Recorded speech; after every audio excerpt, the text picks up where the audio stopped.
Well, good morning. Happy Sunday to everyone. Welcome to Sunday Coffee with Dr. Childress. Today I'm going to be talking about Kayden's Law and the variants that are going through various states. In California, I'm going to focus specifically on that variant. It's SB-311, and it's coming up for um, testimony and or for hearing on the 25th. And so I'm encouraging people to write to the legislators who are going to be hearing SB 331 in California to ask for greater balance for both sides of the litigation.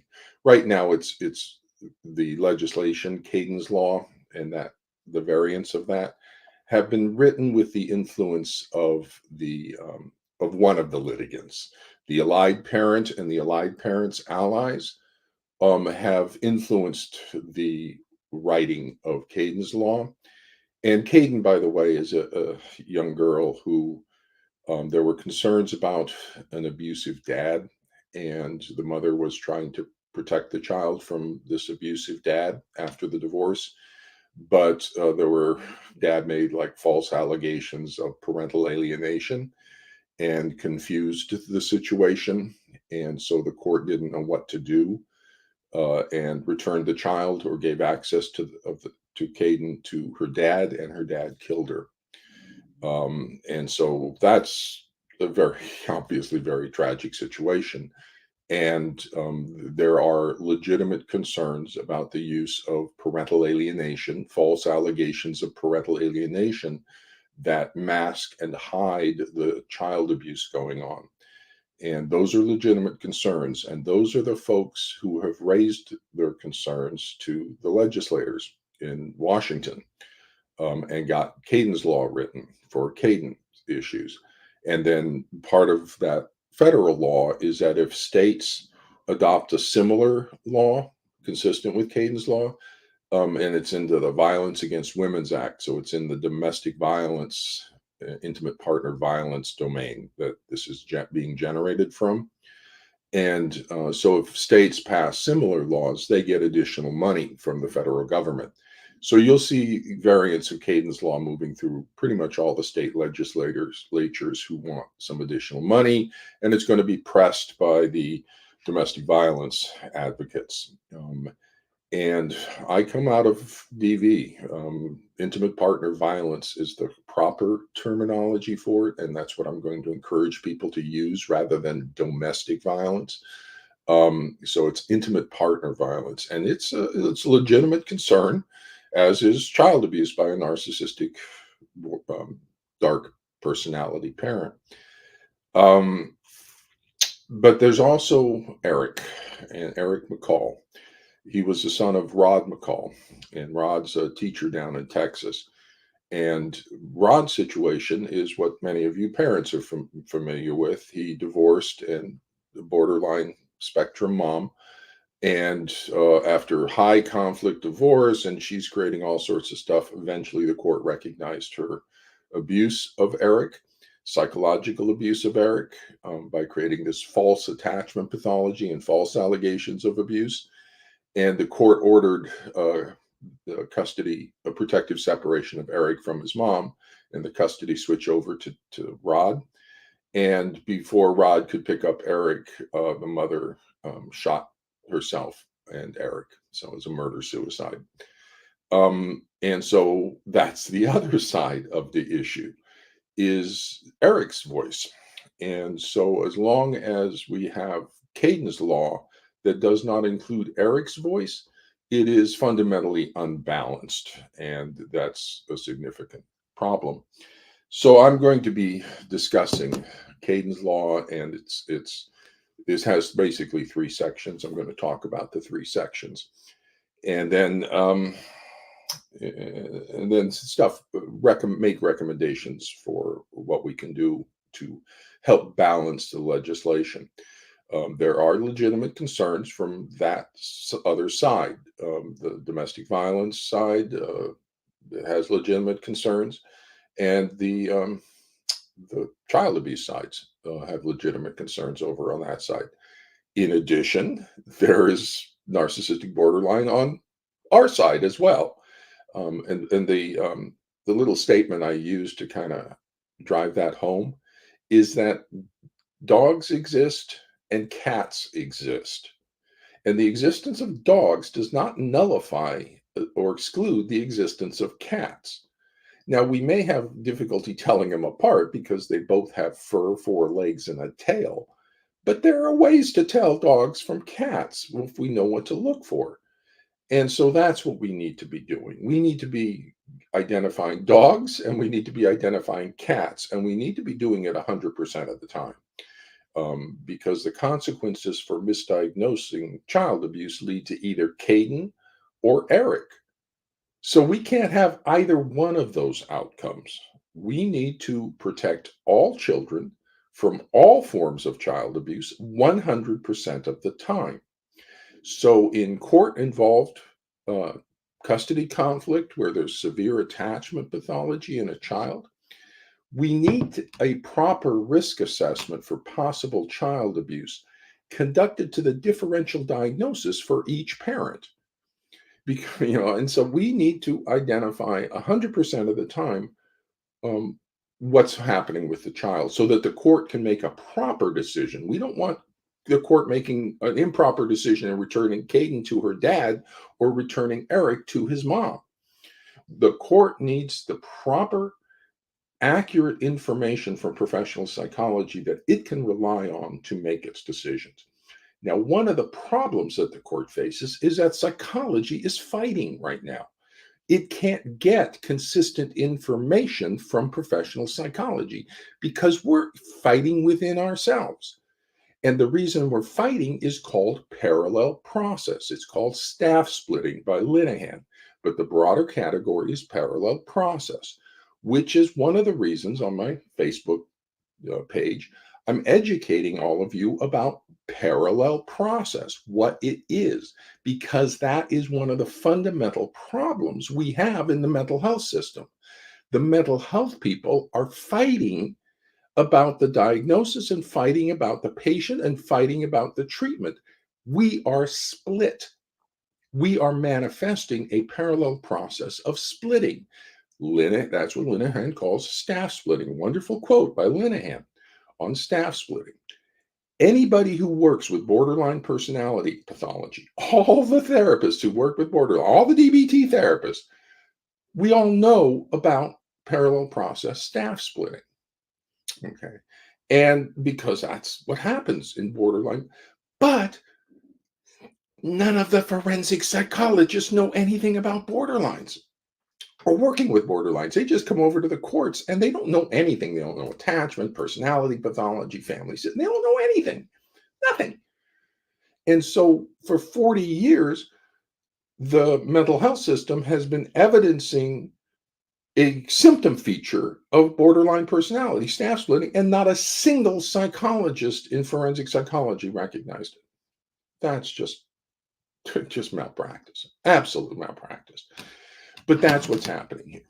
So as Linehan talks, if you read Linehan's quote, she talks about the resolution to that staff splitting is to first recognize that the poles have developed, that we were in a polarity. First step, recognize the polarity has developed, which it has. We're fighting amongst ourselves when we're both trying to protect children from different forms of child abuse. They have their legitimate concerns about their form of child abuse. We have our legitimate concerns about our form of child abuse. That's why I'm here. I am not a forensic psychologist. I am a clinical psychologist out of foster care and child abuse. Look at my Vita, clinical director. I was working, CPS was sending their kids to us. I've worked child abuse up close and personal. Okay, I've personally treated all four forms of child abuse. Oh my God, neglect's the worst. Some of these kids out of like orphanages, foreign orphanages and stuff, neglect is devastating. I've treated neglect, I've treated sex abuse, I've treated physical abuse, I've treated psychological abuse. And I've led the treatment teams for that have included CPS involvement. So the caseworker from CPS would show up in our clinic conference room when we would have the case conferences about what to do with these kids in foster care. So I know child abuse. I know that side. And it's part of domestic violence. I know that side too. I'm a little concerned that we don't put domestic violence or the intimate partner violence in the lead on this. The child abuse is the lead diagnosis. The spousal abuse is going to follow as a secondary diagnosis in this situation. But the child abuse is our most significant concern. That has to do with risk assessments and dangerous pathology. We always start with the most dangerous. And in this case, as I'm looking, the most dangerous is going to be the child abuse, then it's followed by the spousal abuse, and then it starts to become whatever other concerns are in the family. So everybody has legitimate concerns. The first step that Linehan recommends is you recognize the polarity exists. Second step is to recognize that there are equally valid poles in the polarity. Both sides are valid. Okay. What we need to do is work towards synthesis. And that's the final thing she says. We need to synthesize the polarity and end the splitting. That's what we're doing. We are captivated, the mental health people are captivated in the symptom of splitting, the extreme polarizations and rigidity of positions. Stop it. It's pathology. Let's everybody come back to the middle and recognize that each side has valid issues and work together on those. So that's a fundamental issue right now with Kayden's law is it has been written by one side or with the influence of one side, the allied parent, relative to their concerns, which they symbolically express through Kayden's story. We also, on this side, have equally valid concerns surrounding narcissistic, borderline, and dark personality pathology in the family courts, a very malevolent pathology that we're dealing with, about psychological abuse of the child for secondary gain to the parent of manipulating the court's decisions on child custody.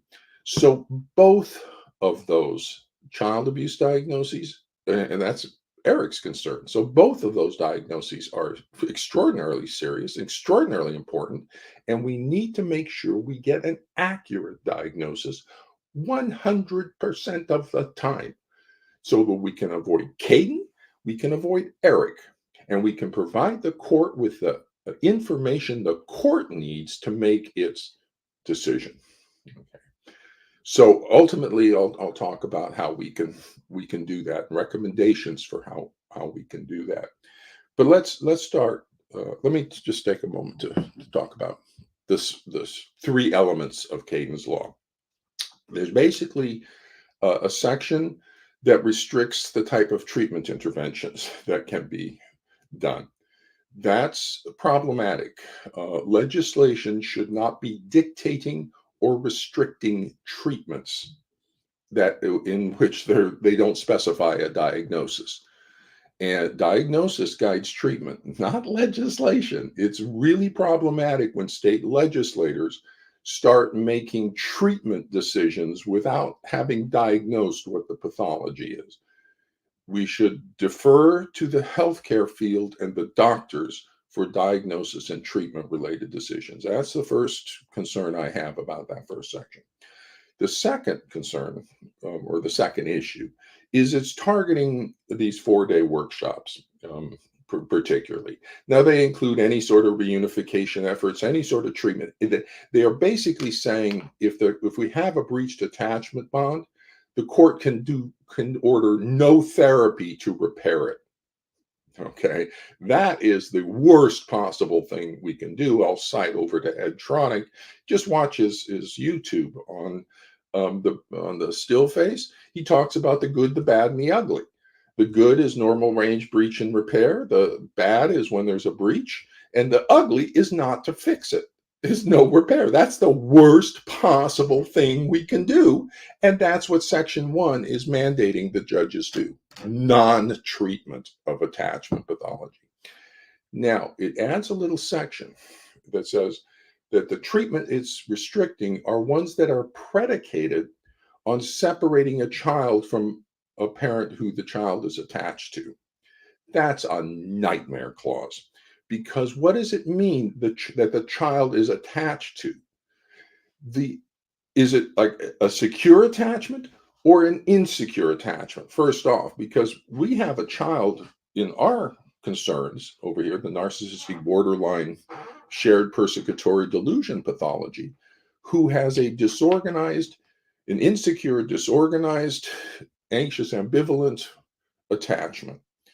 And probably the category for most of these kids that we work with on the psychological abuse side. It would be a disorganized attachment with anxious ambivalent overtones.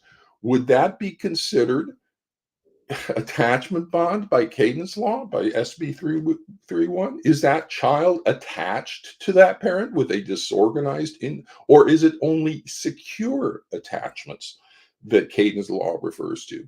So if we have an insecure, disorganized, anxious, ambivalent attachment in the child towards the parent, then can we separate the child and put the child in these reunification treatments? Well, yes, because the child's not securely attached to that parent. Or maybe no, because the law doesn't specify what qualifies as securely or as an attachment bond. Is it healthy or is it You know what that's going to force us to do? In every single case of child custody conflict, we're going to have to do a workup on the attachment category for the allied parent with the child to see if they are securely attached or insecurely attached before we can come up with a treatment for it. You're going to have to get attachment expertise into the family courts gangbusters. They're not used to working in the family courts. It's going to be an absolute mess trying to determine whether this child is attached to the parent. What we're worried about is a role reversal relationship where the child is being used as a regulatory object to meet the needs of the pathological parent. The child has basically been seduced into this relationship, a special relationship with the parent that excludes the other parent. That's the incest pattern when you use it. You have a father and a daughter in a special relationship against the mother. No, it's not incest necessarily, but that's the incest pattern, a special relationship with the father against his that excludes the mother. But we can't separate the child from this creepy father who has psychologically seduced his child into the psychologically incestuous relationship because SB 331 prohibits us from doing any treatment for the pathology in the family. And so, it's kind of going back to parallel process. We have judges making decisions about abortion medication. No, judges should not be making treatment related decisions. Okay. Legislators should not be making treatment related decisions in legislation. If you're going to make a treatment related decision in the legislation, then you need to be a lot more specific on the diagnosis. Is it a secure attachment or an insecure attachment that you're talking about? And can we separate the child if they have an insecure attachment? I wouldn't recommend that, but can we? Or is it any sort of attachment, no matter how bad it is, we can't do anything about it? So, and then what about child psychological abuse by the allied parent? Can we separate that? Yes, because again, I would argue that's not a secure attachment bond, or that's not a healthy attachment bond. So the first section is a mess because it's written by one side. Now, I can't fix that because I don't want to focus too much on that. That gets into the weeds a little bit. Because here's why. From my perspective, clinical psychology, here's the issue for section 1. In the absence of child abuse, parents have the right to parent according to their cultural values, their personal values, and their religious values. We should not be messing with parents unless there's child abuse. Otherwise, they have a right to be a parent. In the absence of child abuse, each parent should have as much time and involvement with the child as possible. Okay, so if there's no child abuse, we should not be restricting either parent's time and involvement with the child. And in the absence of child abuse, if we restrict either parent's time and involvement with the child, we will damage that child's attachment bond to that parent, thereby harming the child and harming the parent. So the question in these child custody cases, it's not about custody, it's whether there's child abuse. Is there child abuse? So we need to protect the child. Is there a Kayden situation or is there an Eric situation? And we need to go in and see which side of the issue, which child abuse we're going to be looking at, because we're likely looking at one or the other, or maybe not as severe where we get, murder suicide kinds of things, but this is a narcissistic borderline dark personality pathology in the family courts. Sometimes the dark tetrad, which is sadism involved. And so we got a very malevolent personality in the family courts, and we need to appreciate that the malevolence is on both sides, but we can't tell which side until we conduct a proper assessment. So I actually have no problem with saying we don't separate children from parents, but I think it could be more clearly said. And I think we can say, we don't, parents have the right to parent, and each parent should have as much time, and we don't separate children in the absence of child abuse. The question becomes, is there child abuse? And so in all cases, all of them, of court involved custody conflict where there's severe attachment pathology, a proper risk assessment needs to be for possible child abuse needs to be conducted to the appropriate differential diagnosis for each parent. Look at both sides, look at Kayden's side, look at Eric's side, and let's come back with an accurate diagnosis that we can tell the court so that the court can rely on in making its decisions. That should happen in all child custody cases. So that's how, if anybody asked me to rewrite section 1, that's how I'd rewrite it as a balanced approach. To just say we don't separate any children. That includes supervised visitation for the targeted parent. Unless we have diagnosis of child abuse that we need to, or serious imminent risks that the court is concerned about. And that's the other thing. If there's, I give the court a little bit more jurisdiction on, or latitude on deciding whether or not a child protection response is warranted. I'm a little hesitant to restrict courts' discretion in protecting children based on the specifics of a situation.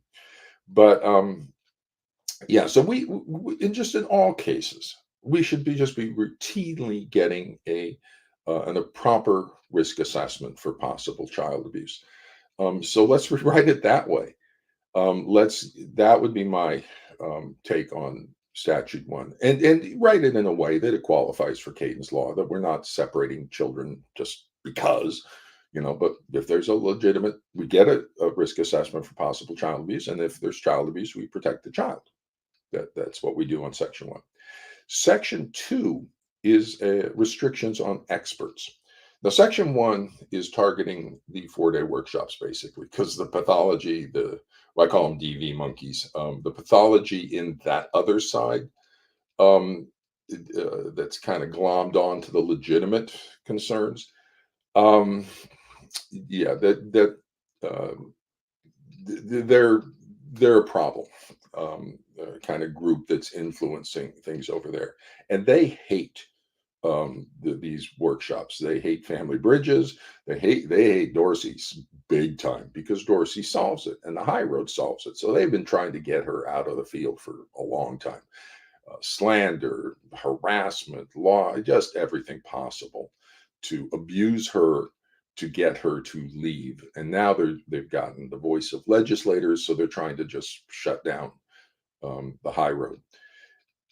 Now, there's also other workshops. There was Overcoming Barriers for a while. There was Turning Points now by Gottlieb. Don't use turning. I have problems with turning points. And there's Family Bridges by Warshak. And the others, I can afford to lose them.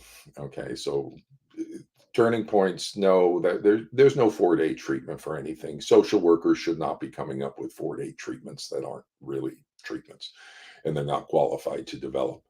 Um, the, uh, Overcoming barriers were the same thing. It was forensic psychologists. No, you don't know what you're doing. Um, Rorschach Family Bridges and High Road use the same sort of psychoeducational approach. Dorsey and Randy Rand worked together in developing the approach. It's an effective approach. I've looked at the protocol and I've watched it being done. The approach they're using is I call it trauma informed, and I call it evidence based for Dorsey because there's single case ABAB data or ABA data that shows it's effective, and single case data or research is shows causality, the same as a randomized clinical control trial. Single case studies show causality. Their problem is they're only one person, so you have to replicate. But she's replicated it hundreds of times, over the last decade. So that's a problem with that. The section of the legislation is trying to restrict um, interventions that are available that are true and accurate and helpful. So instead of, if we're separating a child from a psychologically abusive parent, the Eric side of the issue, and if my psychotherapy is going to take 6 to 12 weeks to repair that attachment bond, Dorsey's High Road can recover that attachment bond in 4 days, really 2 days and 2 days of stabilization.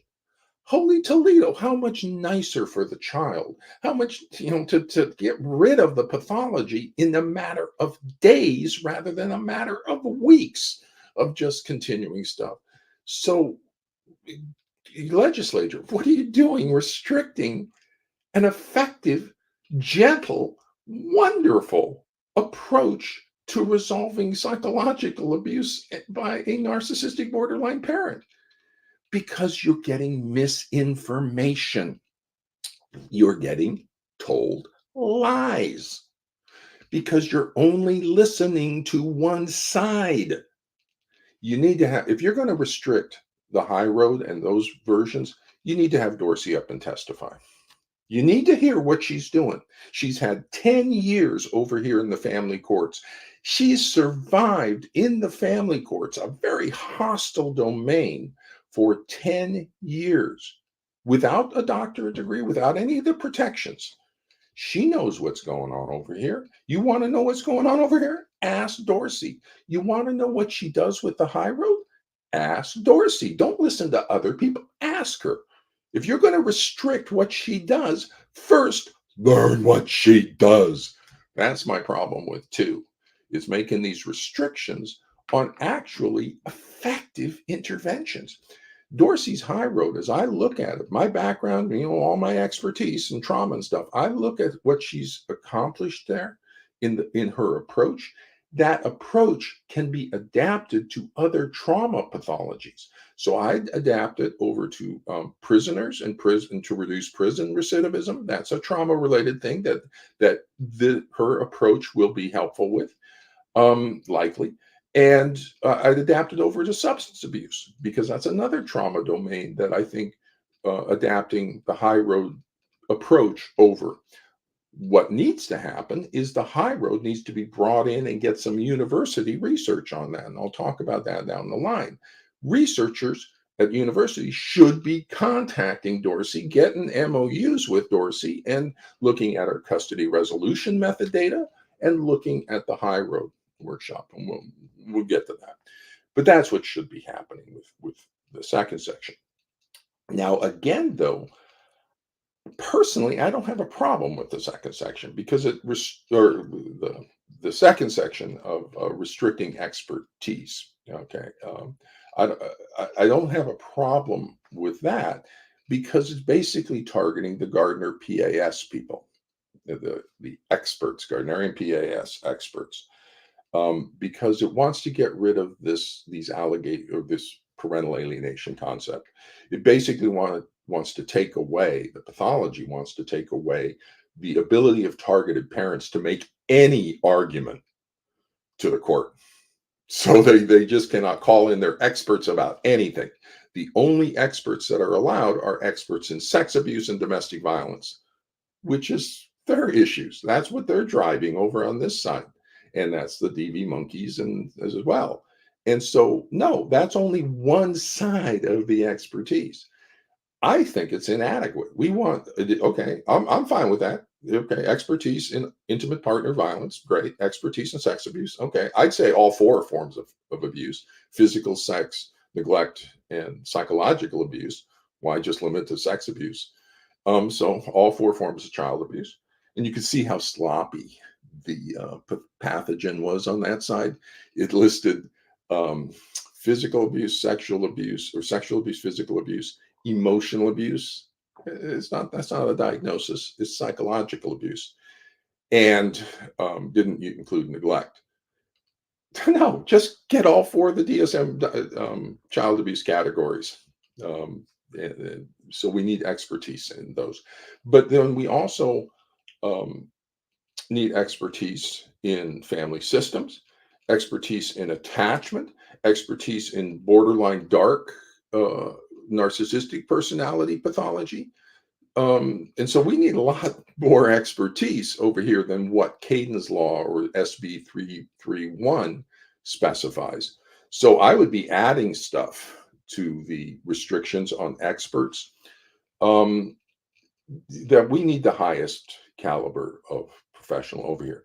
Now, the problem that we're going to run into is you're going to drive away all the psychologists. No psychologist is going to be working over here, and you'll figure that out in a little while, because it's just going to become too dangerous to work in the family courts. And you're going to restrict around everybody, but you're not going to find any treatment providers over here because clinical psychologists have abandoned you. That's the two sides of things.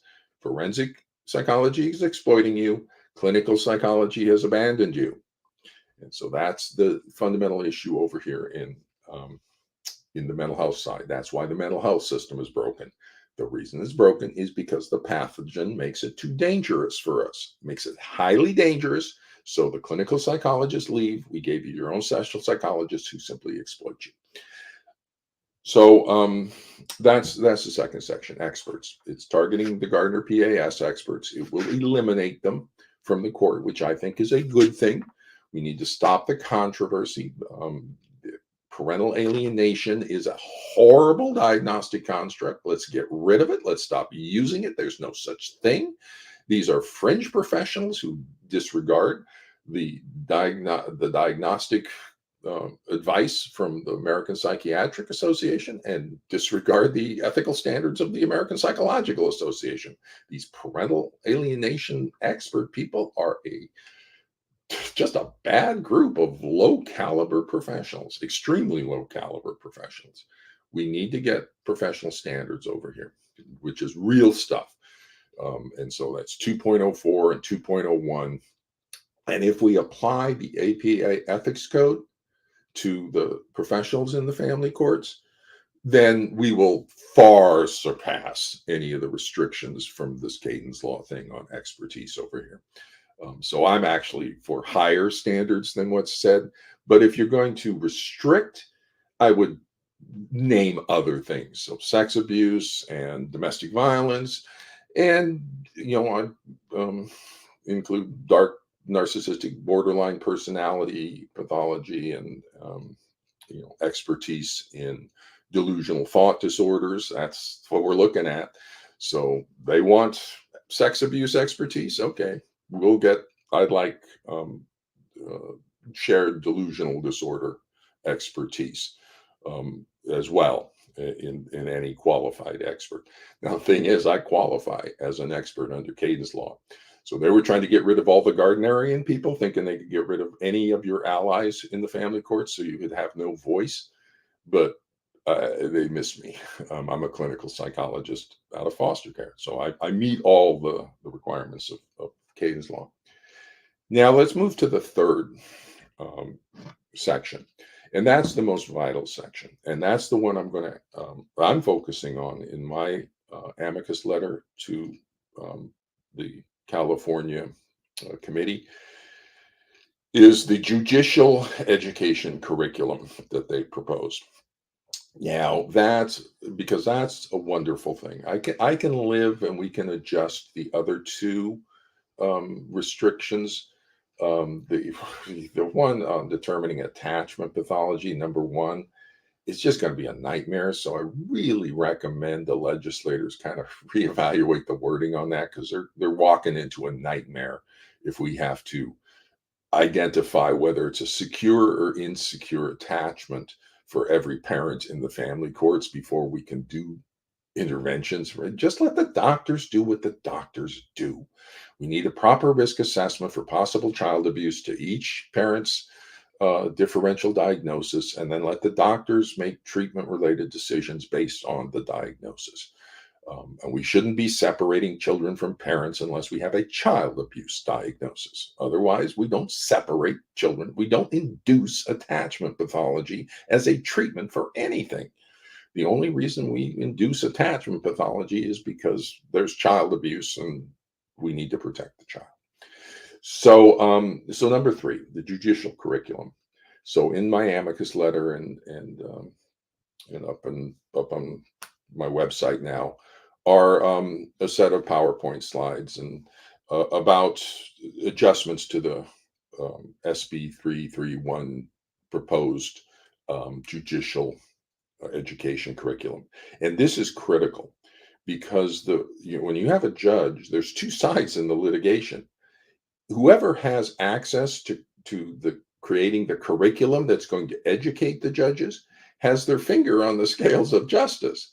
They can provide their curriculum that's going to systematically shift court decisions in favor of one of the litigants. That's not right. There's two litigants with concerns about the other parent being abusive to the child. The curriculum presented to the court needs to be balanced to the concerns of each litigant. So right now we have the concerns of the allied parent addressed. So they've listed what they want as a judicial curriculum. That's fine. I'm fine with that. We need more. I would suggest we adjust a little bit of their wording to make it more balanced in each of their categories. So, for example, on one, they say that we need judges need education in sex abuse, physical abuse, and emotional abuse. I'd adjust that over to the four DSM categories: physical abuse, sexual abuse, neglect, and psychological abuse. Okay, so let's ground it. So it's that kind of adjustment to some of the earlier curriculum points just to get balance. But we need additional categories added. Specifically, we need the judges educated about narcissistic borderline dark personality pathology, because that's the dark personalities are the ones that have Machiavellian manipulation. They're the ones that are going to create the pathology in the child to manipulate the court's decisions on child custody. That's factitious disorder imposed on another, otherwise called Munchausen by proxy. So you have a factitious disorder, Munchausen by proxy, in the family courts, which is child psychological abuse, and it's not being diagnosed. It's not being diagnosed.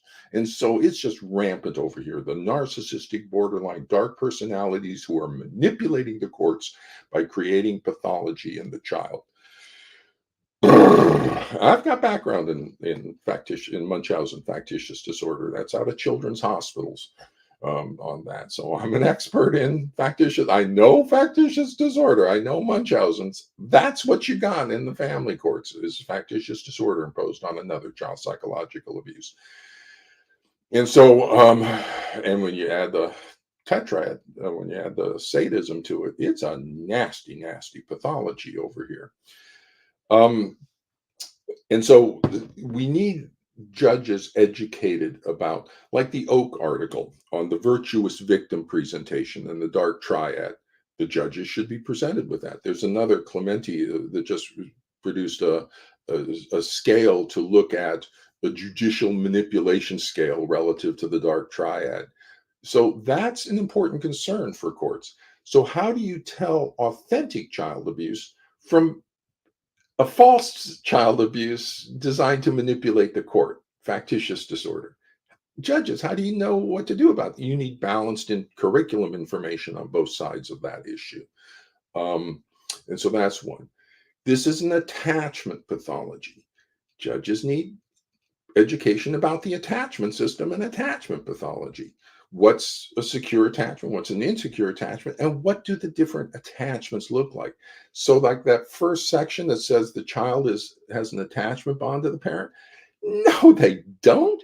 That they look like they do. They like, oh, I love you so much, and oh, they're the most wonderful parent ever.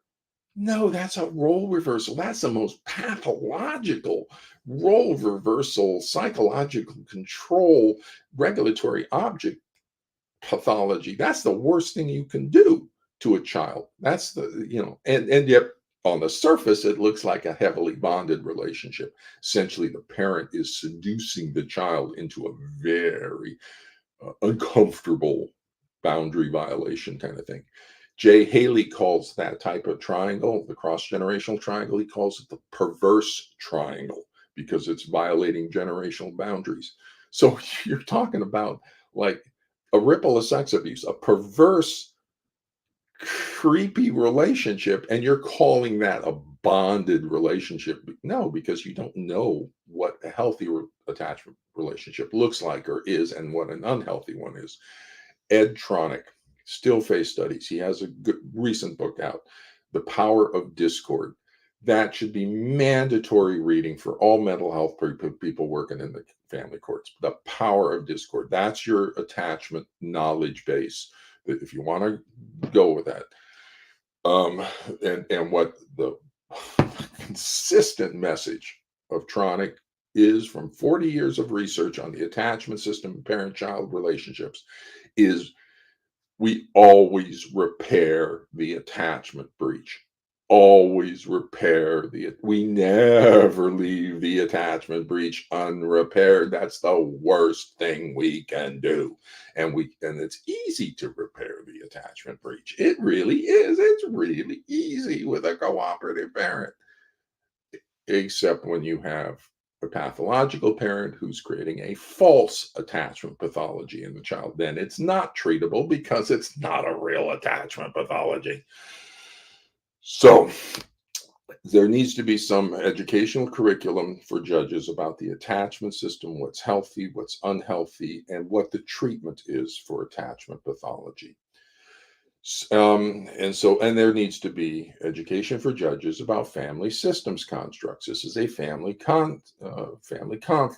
So we need to know about triangles, cross-generational coalitions, emotional cutoffs, inverted hierarchies, and enmeshment.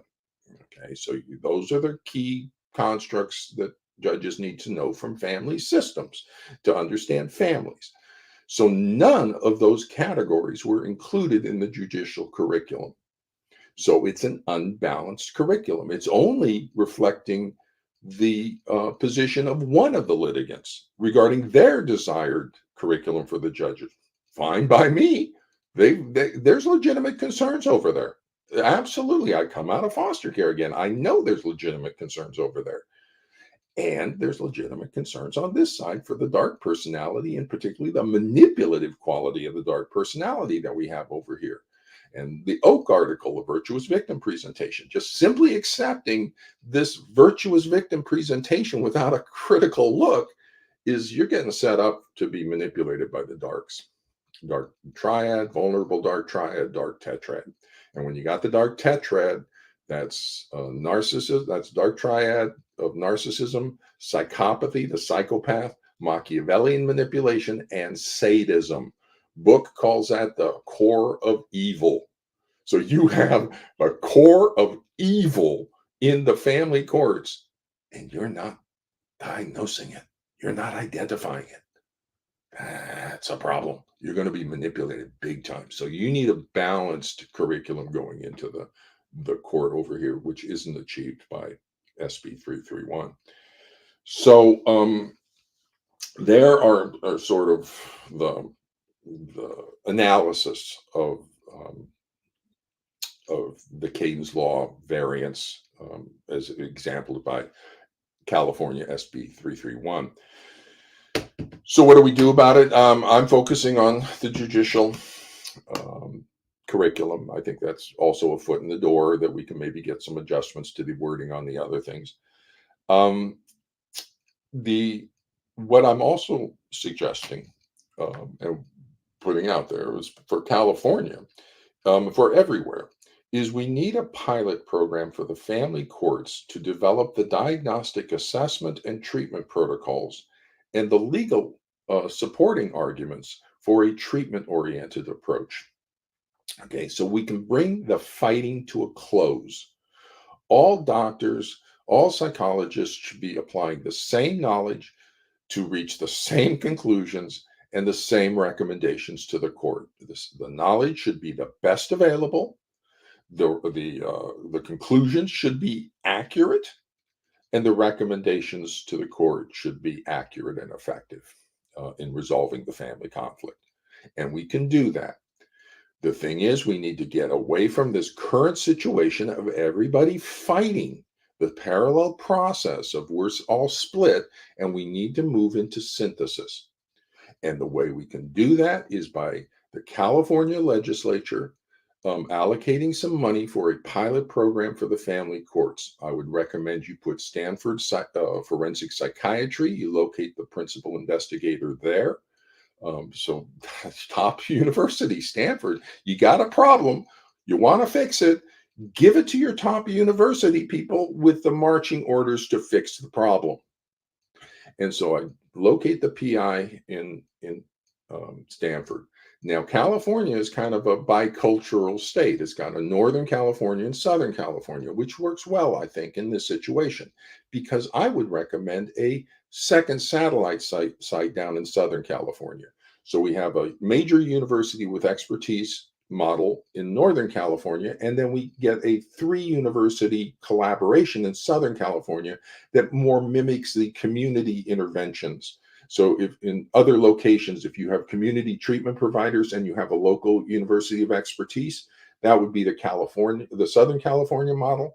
And then the Northern California model would be all the expertise within a university kind of setting of expertise.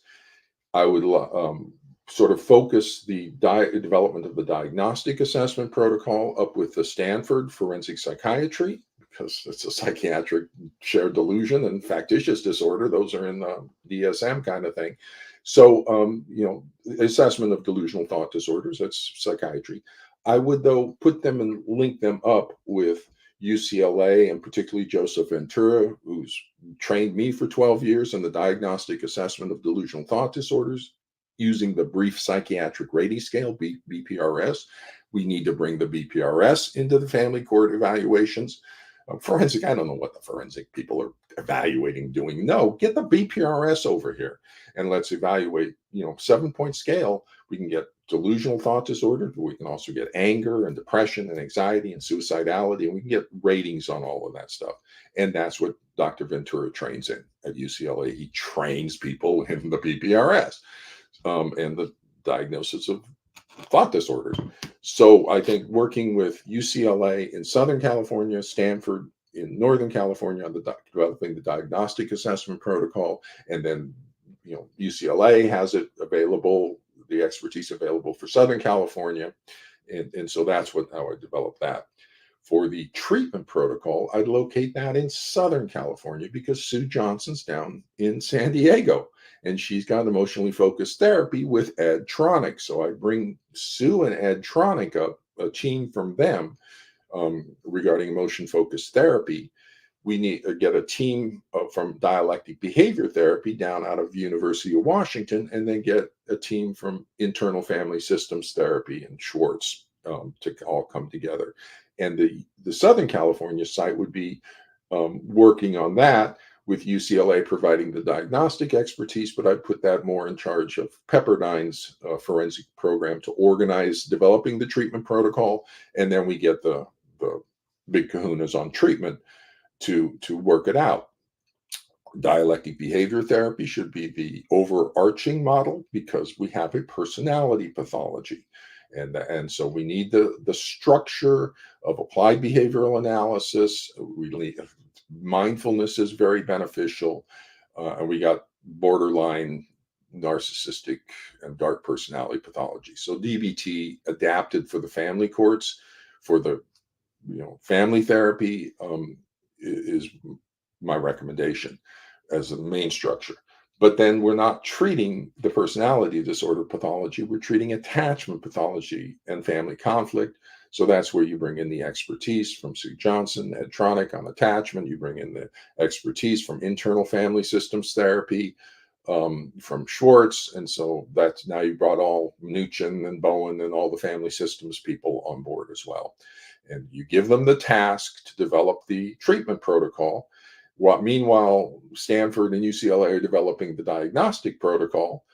And then you get the law schools at UCLA, Pepperdine, and Stanford to work with the principal investigators to come up with the legal arguments and court orders that would support a treatment-oriented approach, so that we get a protocol that comes out that everybody can start using, across California, across the nation, across the world. We get our best on it. And then if we need to adjust it for some reason, or if more data comes in, we adjust it.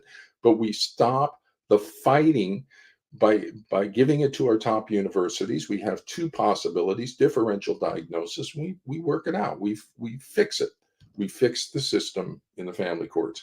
Forensic psychology is a failed experiment in service delivery to a vulnerable population. We need to kill off forensic psychology. New York is looking to do that. They've got some legislation coming through to put some moratorium on forensic psychology, which was a very good thing, if it happened. And we need clinical psychology to come back to the courts. Now, the problem is clinical psychology won't come back to the courts. It's too dangerous over here. No, no. There's no individual clinical psychologist who will work in the family courts. They will refuse because I'm not putting my life. So it's not a systemic thing. It's an individual thing. No, we won't work in the family courts. It's too dangerous. I am here. I put my license on the line. I've been attacked. I've spent like $50,000 trying to defend myself from attacks of the pathology. I don't want to be here. No, I don't get attacked in ADHD. I don't get attacked in autism. They love me in ADHD. They love me in autism. Over here, I'm slandered, and I face board complaints, and it's just dangerous over here. It's just dangerous. So clinical psychologists won't work here, and that's the problem that we need to fix. How do we fix it? By getting a standardized assessment and treatment protocol. We don't do it by indemnifying the forensic psychologist from prosecution. No, no. If you mess up, you should get a licensing board complaint. You should get a malpractice lawsuit. You should not mess up as a doctor. That's not how we protect ourselves, by saying, oh, we can't be sued or we can't be held accountable. No, that's not how you protect yourself. The way we protect ourselves is by developing a standardized diagnostic assessment and treatment protocol, okay, that everybody uses and everybody's competent in. And then rather than having that be like baseline competence, we just move it up to the top. The best caliber diagnostic assessment and the best caliber treatment. How do we determine that? Let's get it over to Stanford and in Southern California satellite site and let them contact the expertise. And Sue Johnson, Ed Tronick, Marshall Linehan, and Schwartz, get teams from all of those folks, because it's not just the people. There's a cloud of expertise around these folks.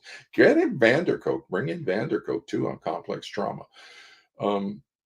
Why are we dealing with rinky-dink experts? Let's get the experts in. When I was clinical director of Children's Assessment and Treatment Centers 0 to 5 in foster care, I convinced the county to bring out Ed Tronick as a consultant. He came out and did some seminars for the county on attachment pathology in childhood. I've hired Edtronic as a consultant for my clinic. Holy cow. You want to fix family courts, legislatures, people, forensic psychology. You want to fix the get Edtronic to come out and consult with you on the treatment. Sue Johnson. Oh, God. Get them up on the attachment side. But they're a little too soft. They're a Rogerian based approach, and that's not going to work with personality disorders. We need Marcia's, Linehan's DBT therapy, and that's as the structure to contain the. Now, I could give you all the therapy, I could tell you everything to do, and we could have the Childress model and all this sort of stuff, but then we'd just be fighting about Childress, and we need to stop the fighting. We need to stop the fighting. So I disappear. I'm not giving you any knowledge from me. Just go out and get the knowledge that's out there and apply it. Okay, so that's the pilot program for the family courts. And now California can do that. I've just shown you the California model, but any state can do that. Just pick your top university, get the legislature funded in. And I would imagine it's a 2-year pilot program, 6 months to set it up, a year to run it, 6 months for data analysis and report writing. And so any state, pick your top university, get them a grant, let them develop the diagnostic assessment and treatment protocols, and then the legal arguments that support that approach. The internationally, I'm going to be talking in Serbia at the end of the month here. I'll be online. I'll be talking using California legislation as an example. And I'm going to suggest that Serbia does the same thing. Fund a pilot program for the family courts to develop the diagnostic and assessment and treatment protocols and develop. We got a differential diagnosis. Let's start working it out using our science. And every region, every nation has the expertise they need. You have expertise in attachment. You have expertise in trauma. You have expertise in child abuse. You have expertise in personality disorders. It's just not in the family courts. So we just need the coordinating approach that brings that expertise into the family courts, and we need to make it safe for them to be here by applying the best knowledge. And so that's will be part of my discussion internationally, is that everywhere has the expertise. Now, if California comes forward and develops the protocol, then that helps worldwide because everybody can start using the California Stanford protocol or whatever.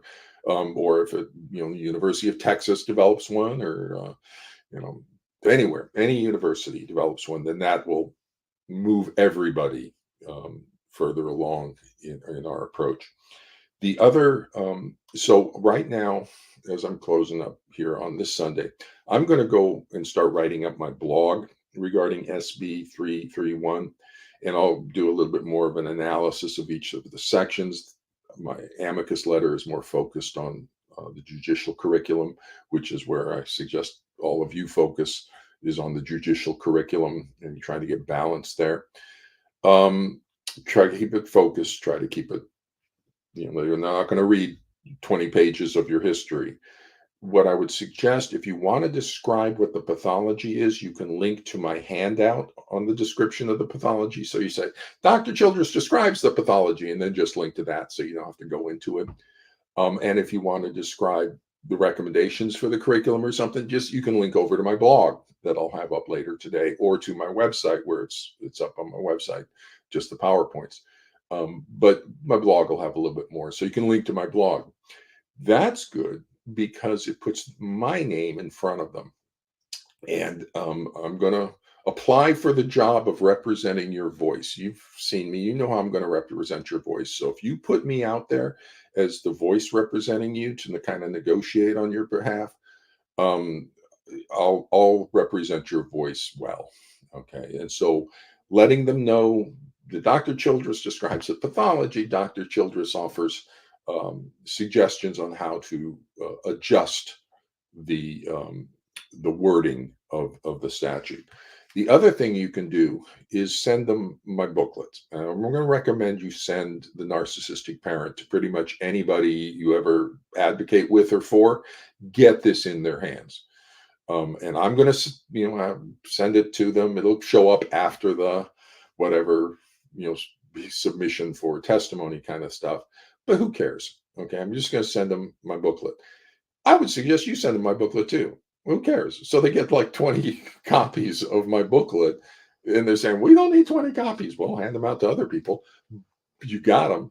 But then it's also just like, whoa, who is this guy? And it's a good little piece of short stuff that orients them to the narcissistic personality.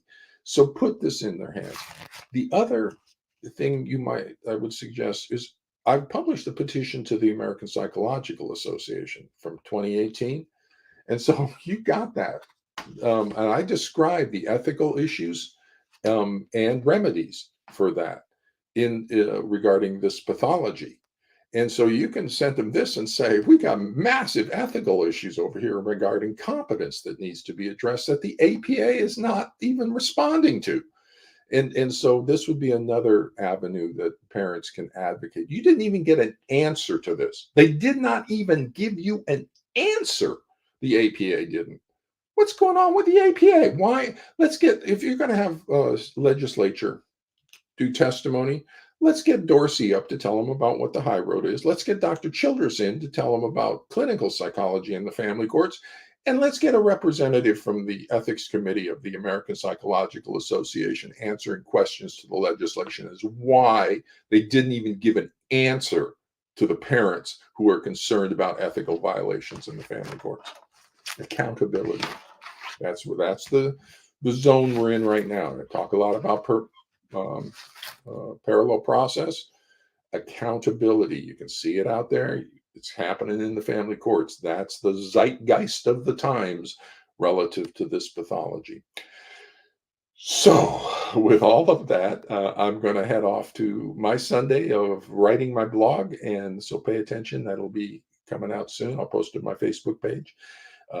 And I've seen some posts that say it's only the California residents and your constituents that matter. Yes, they matter big time. So if you're in California, contact your representative. But who cares? What's the price of an email? It's free. How hard is it to push a button? So I don't want to hear any excuses on that. Just, and if you're dropping just your email, okay, that's just one email.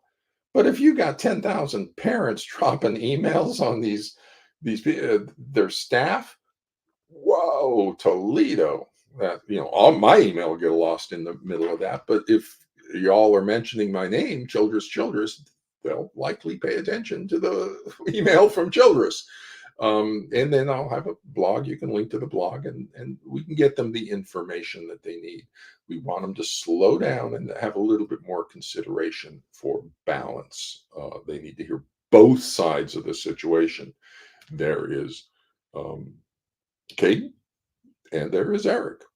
I think we should give Ron a call. If he's still available and around, he should be testifying to the legislatures about Eric.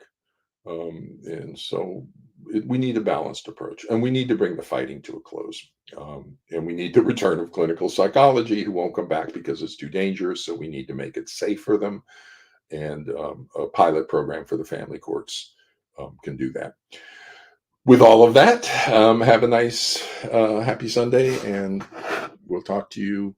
Well, we won't talk to you next week because I'm going to be traveling out. So this will be my last Sunday coffee until I get back from Serbia. If I do come back, I may wind up joining a monastery over there, and they may be so nice. And I'm just so fed up with you people and the danger of the family courts. I'm just going to join a monastery, and that sounds pretty good.